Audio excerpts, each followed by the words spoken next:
और Asian paints के numbers को लेकर बातचीत करते हैं। और हमारे साथ श्री अमित सिंगले साहब MD and CEO Asian paints के मौजूद हैं। और जब ये नंबर्स आए थे, हम सब अगर आप देखें एक चीज़ को लेकर काफ़ी प्रभावित हुए थे।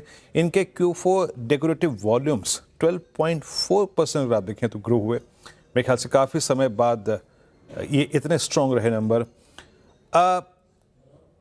सिंगले साहब, इसका एग्जैक्टली अगर आप देखें कारण क्या था इस स्ट्रॉन्ग ग्रोथ का, स्पेशली इन डेकोरेटिव सेगमेंट, और क्या ये आगे जाके भी कंटिन्यू कर पाएगी same growth in coming quarters? So overall अगर हम क्वार्टर 4 देखें तो हमारे लिए काफ़ी अच्छा क्वार्टर गया है।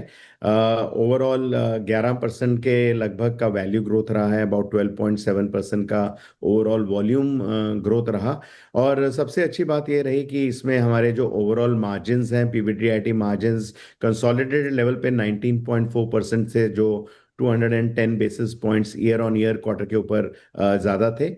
तो अगर हम ओवरऑल क्वार्टर देखें, काफ़ी बैलेंस्ड क्वार्टर हमने देखा। तीनों मंथ्स में अच्छा डबल डिजिट हमने वॉल्यूम ग्रोथ का आभास किया। और अगर हम देखें मंथ जो मार्च का महीना था उसमें थोड़ी सी वोलेटिलिटी रही गिवन द जियोपॉलिटिकल कंडीशंस जो रही, और उसकी वजह से हमने कुछ प्राइस इंक्रीजेस अनाउंस करे। तो हम समझते हैं कि मार्च के महीने में थोड़ा सा चैनल में मटेरियल गया है, जिसकी वजह से जो मार्च का महीना है is definitely 3 to 5% higher than possibly जो हमने जैन टू फरवरी के मंथ्स देखे। स्पेशली अगर हम देखें ओवरऑल जो प्रीमियम कैटेगरी के प्रोडक्ट्स हैं उन्होंने अच्छा बेहतरीन परफॉर्मेंस दिया मार्च के महीने में। तो हम समझते हैं कि ओवरऑल अगर देखें तो ओवरऑल क्वार्टर में रिटेल डिमांड भी अच्छा रहा, इंडस्ट्रियल डिमांड काफ़ी बेहतर रहा, और जो B2B डिमांड है वो भी अच्छा प्रदर्शन हुआ। तो कुल मिला के ओवरऑल काफ़ी अच्छा स्ट्रांग प्रदर्शन रहा। और सिर्फ मार्च करके ही हम नहीं देखते ओवरऑल क्वार्टर बना रहा, मैं बट ओवरऑल हम समझते हैं कि मैं सर आना चाहूँगा कि FY27 में क्या आप किस प्रकार के वॉल्यूम ग्रोथ की एक्सपेक्टेशन रख रहे हैं? सो ओवरऑल हमने इस साल ये मेंटेन किया है कि जिस तरह का जियोपॉलिटिकल एनवायरनमेंट चल रहा है, जिस तरह से मार्केट में ऊपर नीचे उतार चढ़ाव चल रहा है, उसकी वजह से आई थिंक इस साल बेहतर यही होगा कि हम क्वार्टर टू क्वार्टर का थोड़ा परफॉर्मेंस देखें। तो उस हिसाब से अगर हम देखें क्वार्टर 1 में हमने ओवरऑल वॉल्यूम ग्रोथ का अनुमान किया है कि लगभग 8 से 10% का रहना चाहिए। और हमारी कोशिश यही रहेगी कि हम किस तरह से ओवरऑल एक कैलिब्रेटेड वे में, एक संगठित वे में कुछ प्राइस इंक्रीजेस मार्केट में रखते रहें और ओवरऑल डिमांड को थोड़ा बनाए रखें मार्केट को। और ओके, ठीक है, I got your point sir. मुझे इस प्रश्न का उत्तर काफ़ी हद तक मिल गया। अब जिस तरीके से पेट्रोल डीजल प्राइस बढ़े हैं, क्रूड जिस तरीके से हाई ट्रेजेक्टरीज पर भी मेंटेन्ड है, डिमांड पे क्या इम्पैक्ट पड़ रहा है आपका? मतलब इसका क्या इम्पैक्ट पड़ेगा?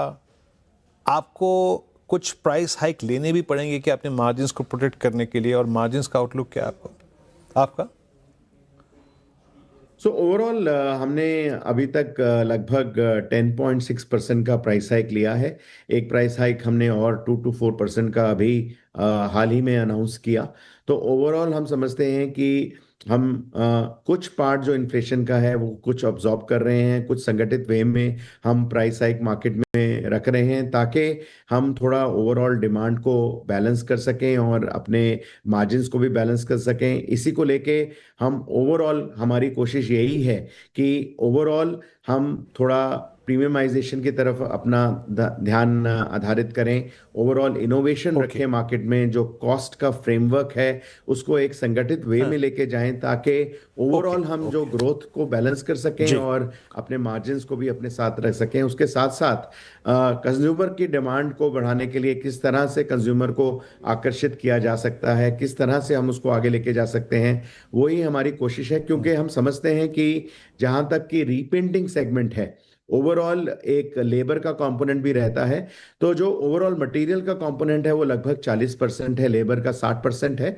और जितने भी इंक्रीजेस हुए हैं उसकी वजह से अगर हम देखें ओवरऑल कंज्यूमर प्राइसिंग में उसका 40% ही इम्पैक्ट आया है। तो हमारी होप यही है कि और एक सर, मैं अब जिस प्रश्न पे आना चाह रहा था कि जो कि सबसे महत्वपूर्ण प्रश्न है, एशियन पेंट्स इटसेल्फ और ये पूरी इंडस्ट्री अगर आप देखें एक बड़े ही कंपिटिटिव एनवायरनमेंट से गुजरी है पिछले 2 साल में, कुछ नए प्लेयर्स आए, क्या अब चीज़ें सेटल डाउन हो रही हैं, क्या डस्ट सेटल डाउन हो रही है? और एक और चीज़, क्या प्राइसिंग पावर अब थोड़ी सी कम हो चली है क्या? आप मानते हैं इस बात को? वो टफ फेज निकल चुका है क्या? सबसे पहले हमारा ये मानना है कि कॉम्पिटिटिव इंटेंसिटी कम नहीं हुई है और कॉम्पिटिटिव इंटेंसिटी और बढ़ने ही वाली है। और हमने क्वार्टर फोर में भी देखा कि सब प्लेयर्स ने प्राइस इंक्रीज लिया, लगभग इक्विवेलेंट लेवल का प्राइस इंक्रीज है इन द सेम बैंड। और जितने अगर मार्केट में अगर हम डिस्काउंटिंग देखें, ओवरऑल कॉम्पिटिटिव का इंटेंसिटी देखें, तो वो उतनी ही बरकरार है। और हमें लगता है कि आने वाले टाइम में अगर थोड़ा सा डिमांड पे भी इफेक्ट आएगा तो कॉम्पिटिटिव इंटेंसिटी बढ़ेगी ही, उसमें कम होने का कोई आसार नजर नहीं आता।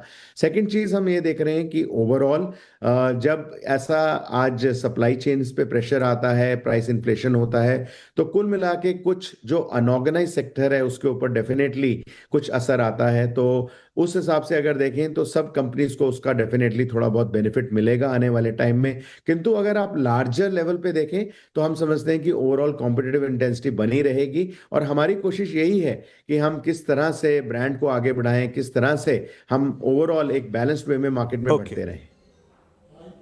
ठीक है सर, आपकी ये बातें तो काफ़ी हद तक स्पष्ट हो गई हैं। अच्छा, आखिरी प्रश्न पूछूंगा आपसे यहाँ पे, एयर एक्सपेंसेस टारगेट क्या है FY27 का आपका, और कैपेक्स टारगेट्स क्या है FY27 के? And also I mean about something about new launches. Overall अगर हम देखें जो हमारा कैपेक्स एक्सपेंडिचर है आज की तारीख में लार्जली जो हमारा वैम बीएई का प्लांट है दहेज में, उसके ऊपर रहेगा। उसके अलावा कुछ और मेंटेनेंस के केपेक्स हैं। तो ओवरऑल ऐसा ज़्यादा बड़ा केपेक्स हमने इस साल अभी नहीं रखा है ओवरऑल इन terms of what we are taking. दूसरी चीज़ अगर हम देखें ओवरऑल हमारा फोकस डेफिनेटली प्रीमियमाइजेशन के ऊपर है। कई नए प्रोडक्ट्स हम मार्केट में रखने वाले हैं। अभी हमने रिसेंट में ही एक एंटी डैम्प पेंट लॉन्च किया है at a economy segment to that extent. और आने वाले टाइम में हम और नए नए प्रोडक्ट्स नई टेक्नोलॉजी के साथ मार्केट में रखने वाले हैं। हम समझते हैं जो प्रीमियम मार्केट है उसमें काफ़ी अच्छा स्कोप है और कस्टमर को आकर्षित करते रहेंगे ताकि और मार्केट में एक्साइटमेंट बना रहे। और ओवरऑल वैसे बहुत बहुत शुक्रिया, आप इस कार्यक्रम में शामिल हुए और इस क्वार्टर और अगले क्वार्टर्स को लेकर अपना विचार आपने रखा। और best of luck for next quarter sir, from CNBC आवाज़ टीम। एक ब्रेक के बाद